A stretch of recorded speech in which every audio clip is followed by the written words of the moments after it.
As three of the past presidents of Evening Division, we want to welcome everyone to the program this evening, which kicks off a year-long celebration of our 100th anniversary.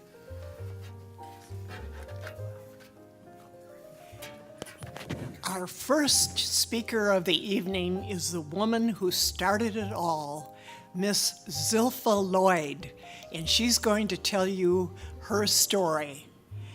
But I want you to note one thing more. You'll notice that there are asterisks by certain of the names.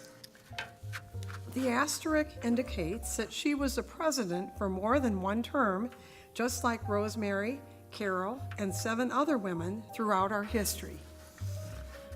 We have had 41 presidents of Evening Division in the past 100 years.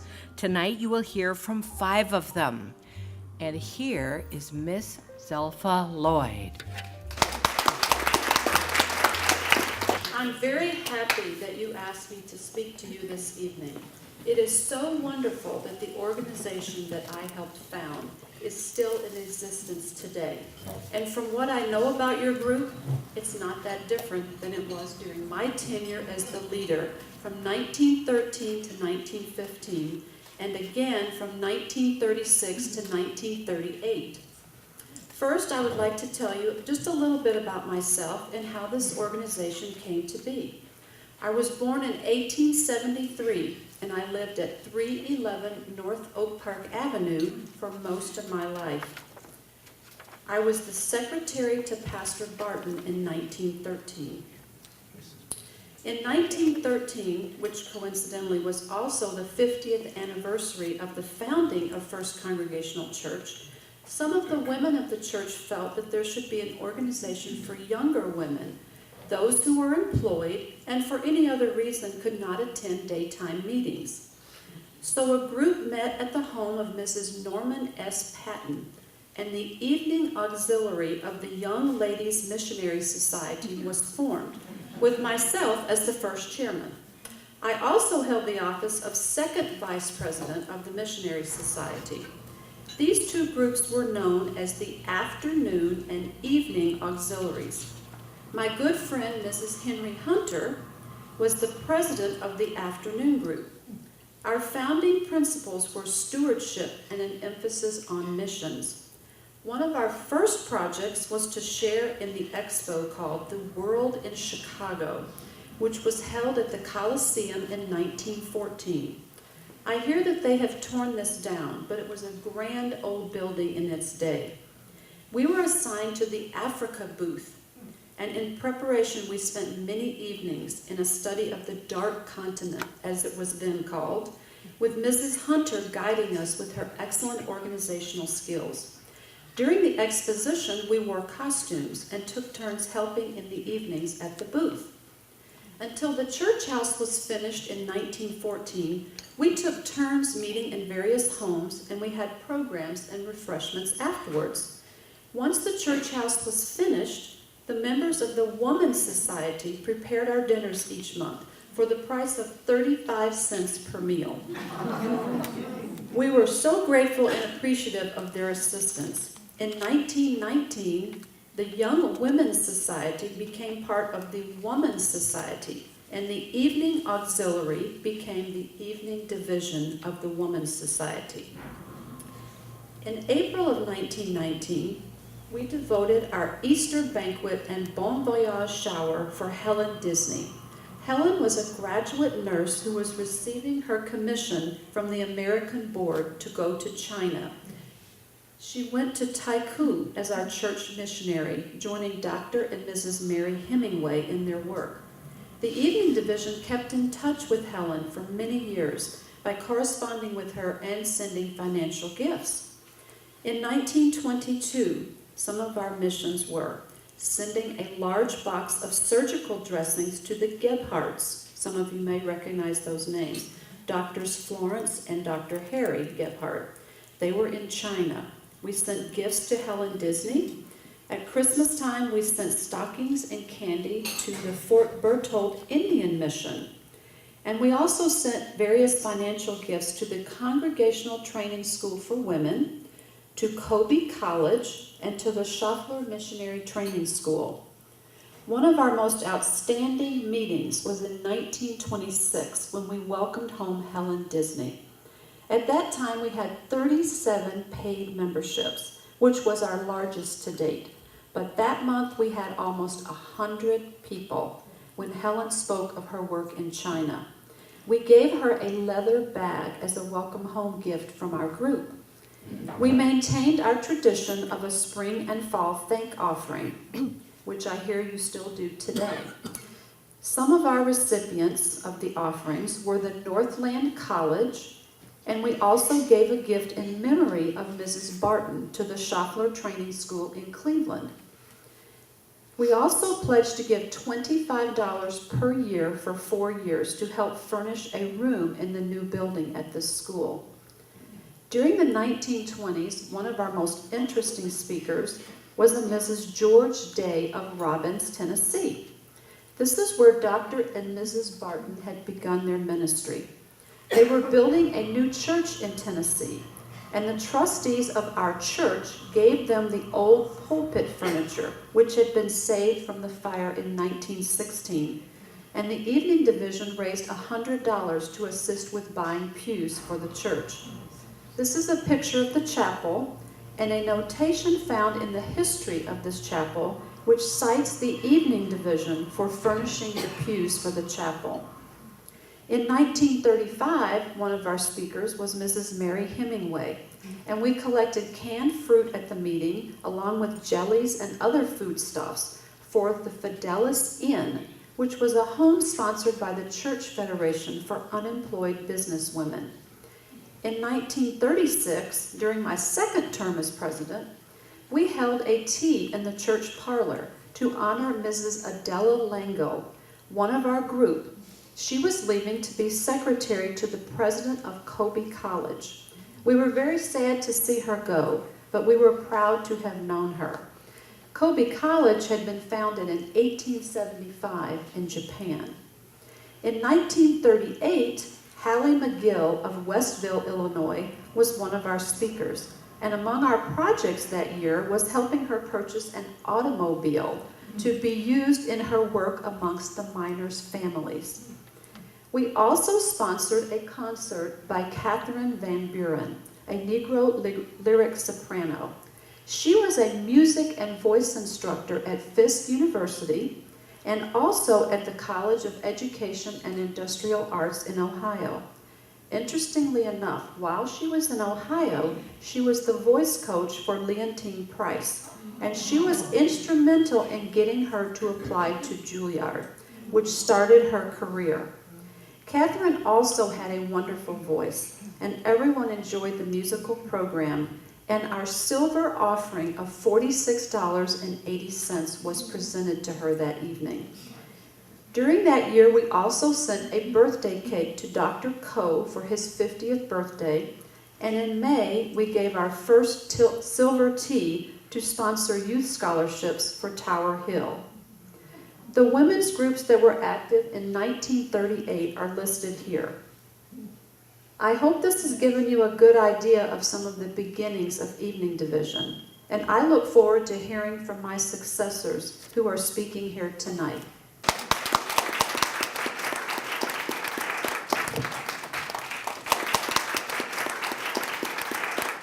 Good evening.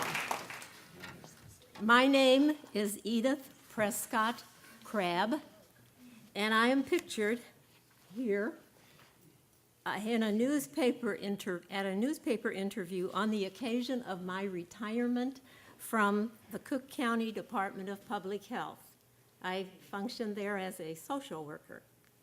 I joined the First Congregational Church in 1934, right before Zilpha became president for the second time. After a year or so, I learned of the Evening Division, attended its worthwhile meetings, and joined the group. It was almost 20 years later, in 1956, that I became the 22nd president, serving a 2-year term.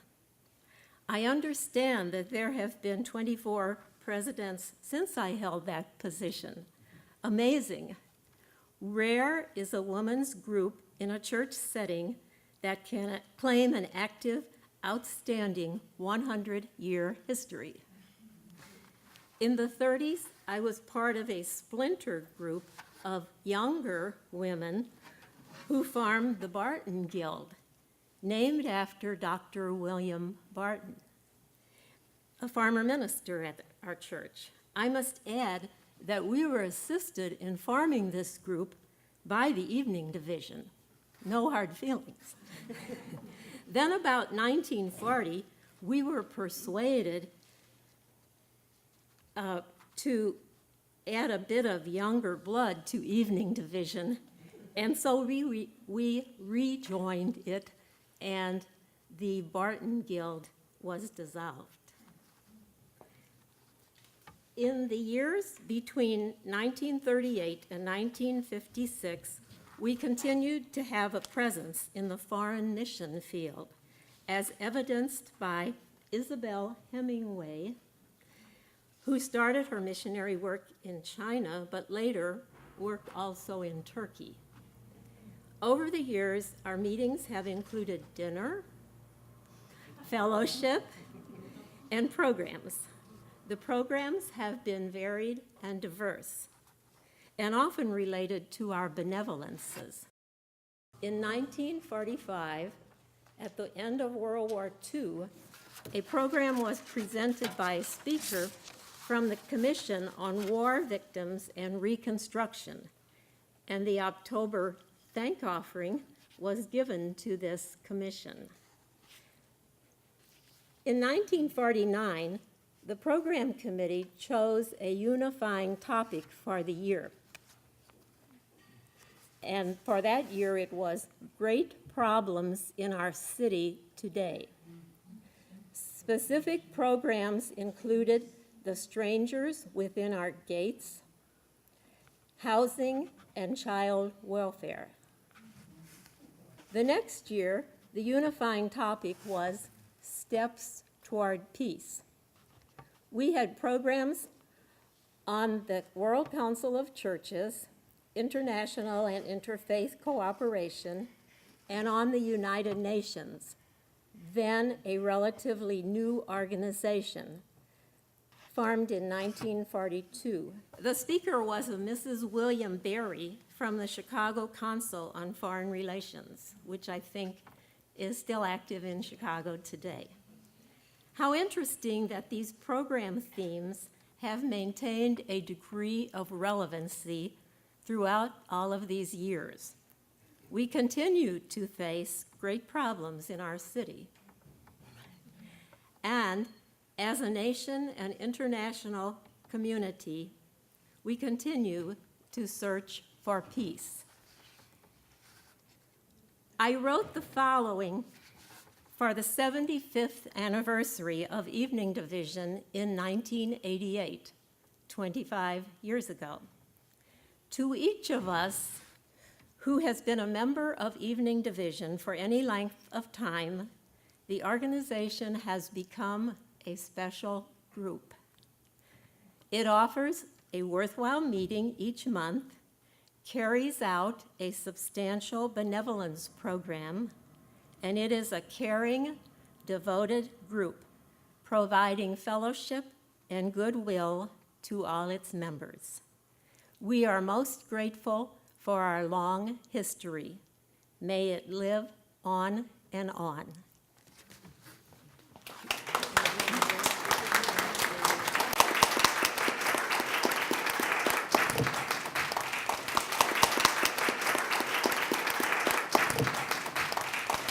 My name is Helen Laughlin, and here I am, pictured in some church directories around the time I was president of the Evening Division of the Mayflower Fellowship, which was 1974 to 1976. It seems like only yesterday, but it was 39 years ago. I remember fondly my two immediate predecessors, Janet Hill and Alice Barney, who were certainly a tough act to follow.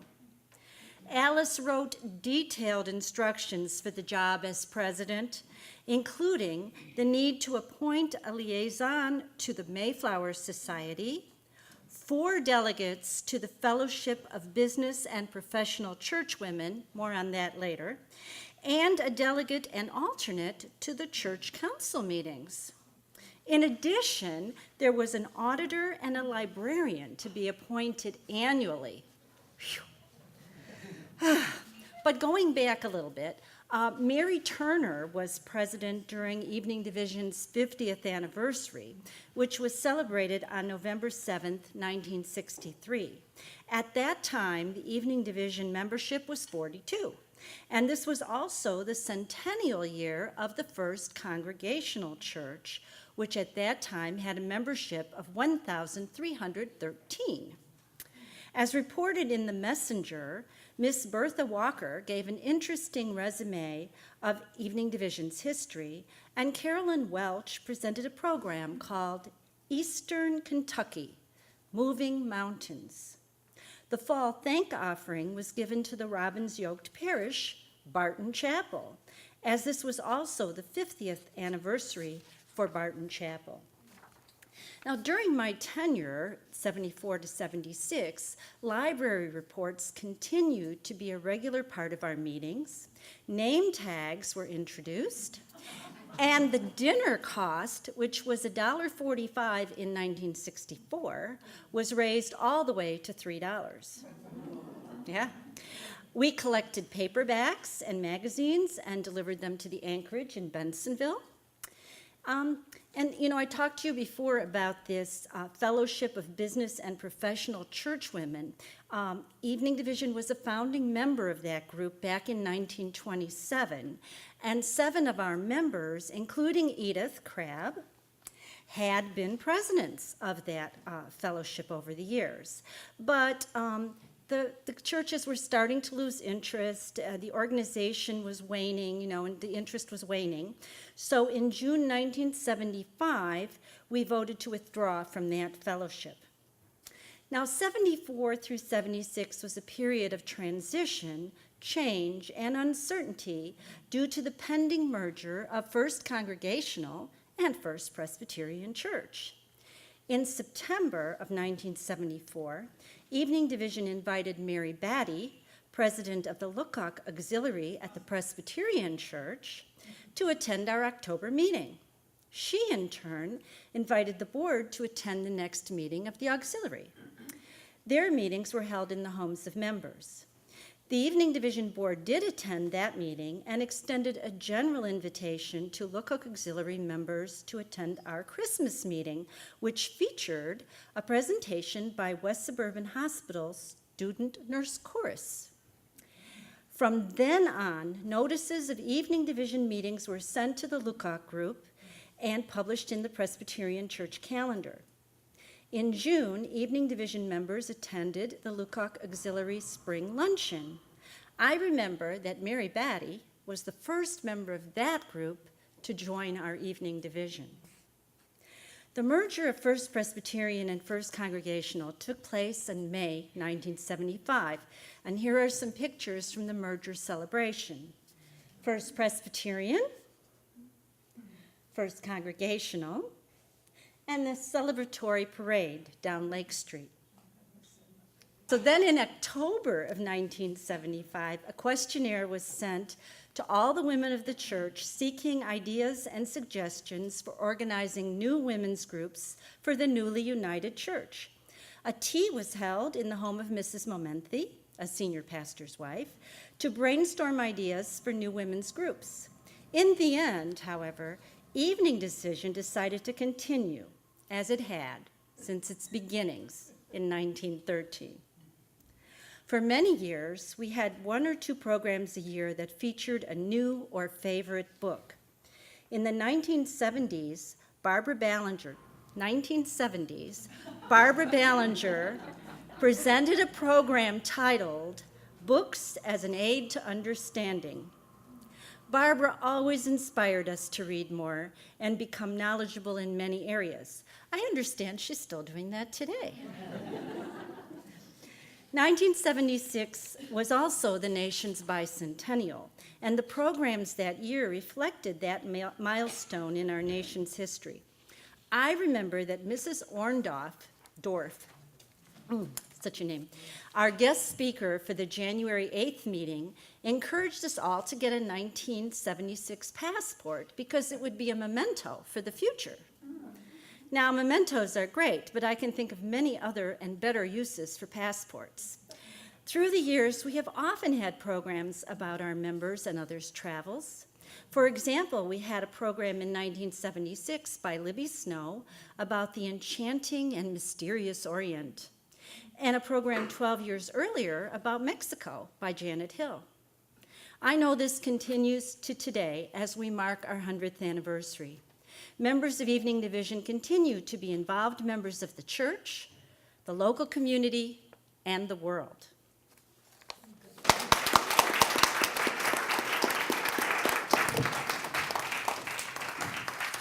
I'm Marion Davis. I was president of the Evening Division 25 years ago, from 1986 to 1988, and I am a member to this day. But loyalty to this group is not a rare commodity.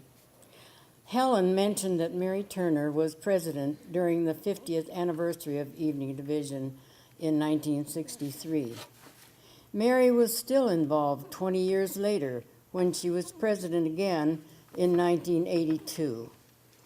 Also, among my immediate predecessors were Margaret Curtis, Janet Hill, Sally Knott, and Charlotte Hartman. The leadership during my tenure included Janet, Charlotte, Helen Laughlin, Lillian Schweitzer, Catherine Slack, Rosemary Ermis, Ann Dillahay, Margaret Curtis, Lucille Beaulieu, Dorothy Luckock, Ruth Peasley, and Esther Anderson, some of whom I'm sure you remember as fondly as I do, and some of whom, like Rosemary, continue to be part of this amazing group.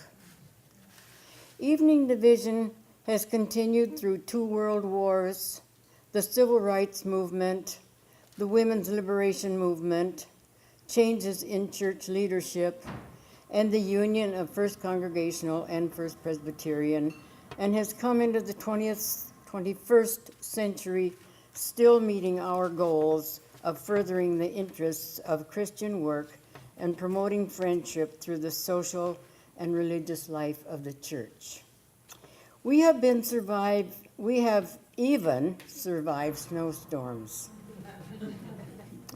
In writing her recollections for the 90th anniversary of Evening Division, Janet Hill remembered a snowstorm that surprised everyone and forced cancellation of the program at the last minute. Mrs. Percy Julian was contacted and was kind enough to take the food and make sure it went to people who could use it. Since then, we have canceled out Evening Division meetings in the month of January. Think of the month of January this year. No snowstorms that I can remember. During my tenure, we had programs by Christian education pastor Dick Wolschlager, hunger group activist Alice Bodie, Warren Stevens of the Oak Park River Forest Historical Society, and retired anthropologist Edith Fleming. Edith worked for years at the Field Museum. Hal Herman spoke about his and George's trip to India in the early 1980s, and Lucille Beaulieu spoke about her trip to Alaska. Benevolences included a $1,000 gift to the church to purchase a computer and a fall thank offering to the Cedar Home Orphanage in Larnaca, Cyprus.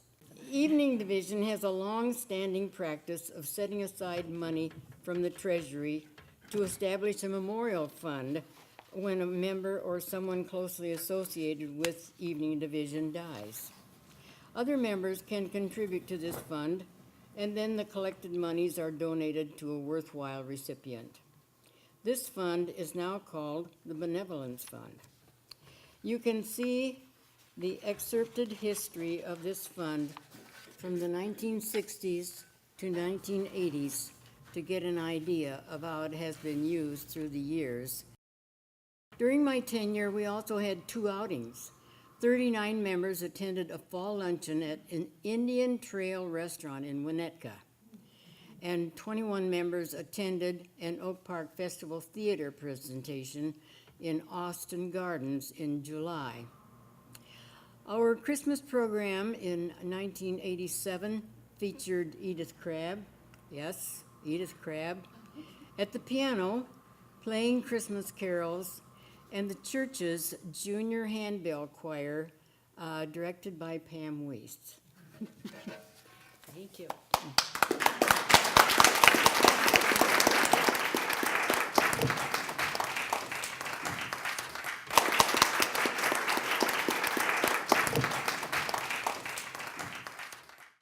My name is Christine Davis, and I'm a relatively new member of Evening Division.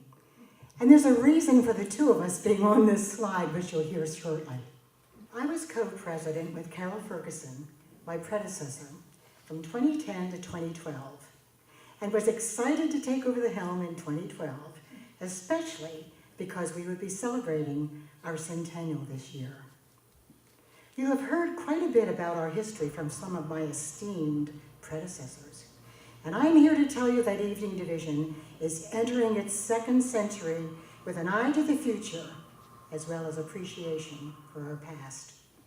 In November, we updated our rules of governance and organizational guidelines.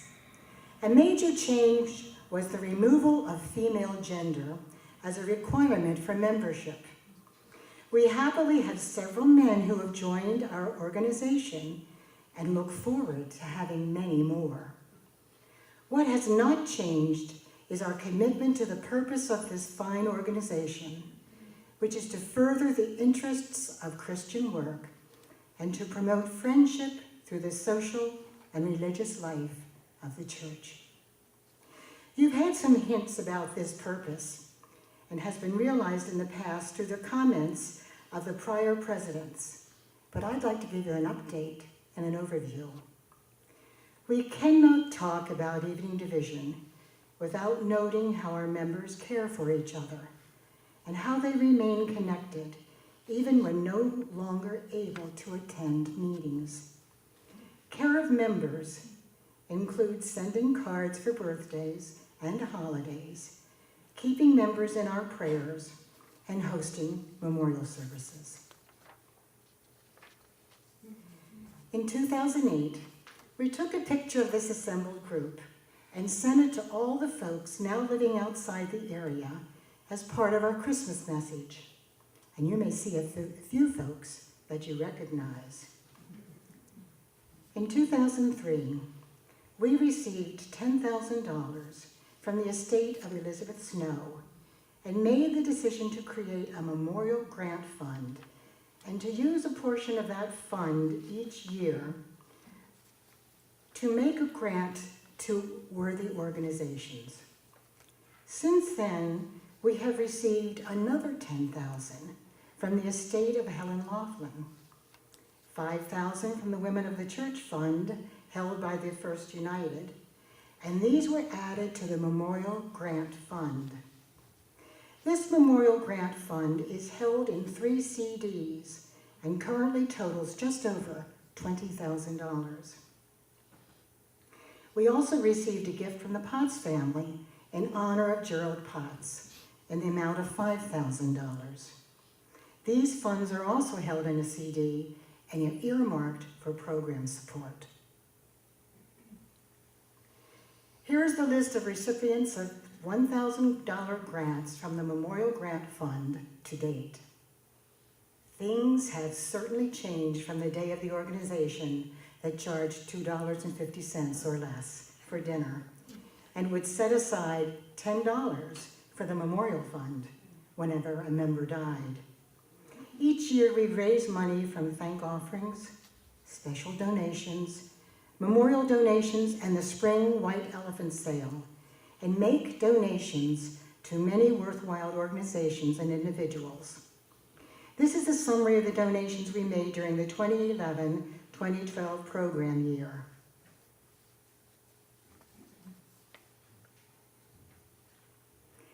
For the past 3 years, also, Evening Division has been responsible for organizing the Children's Benefit Tea, which supports Erie Neighborhood House and UCAN. All of this is an important part of who we are and what we do. But without our monthly program meetings, we would not exist to raise the money to support so many worthwhile organizations. At this time, we charge $15 for dinner and welcome anyone who wishes to attend the program afterwards for free. Some of our recent programs are listed on these slides. As you can see, we continue to include speakers and programs that give us a wider view of the world, how good Christian work makes a difference in people's lives, and teaches us about and allows us to enjoy literature, art, and music. We hope that many women and men will join us and help us to continue the proud legacy of Evening Division as we surge forward into our second century.